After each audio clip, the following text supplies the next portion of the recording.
আওয়ামী লীগের আমি পারি না। আওয়ামী লীগের সন্ত্রাসী কিভাবে আওয়ামী লীগের আওয়ামী লীগের ঠান্ডা আওয়ামী লীগের ঠান্ডা আমি আওয়ামী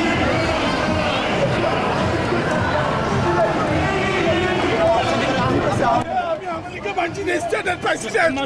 আমি যখন হাঁটি যাচ্ছিলাম ওরা আমাকে সবাই মিলে আমাকে খুশি টুসি মারে। আমি না, আমি বুঝতে পারি নাই। আমি বাংলাদেশের ফ্ল্যাগ ছিল আমার। আপনি ভুলে চলে আসছেন বাংলাদেশের বিএনপির অবস্থান সেটা আপনি বুঝতে পারেননি? না না না, আমি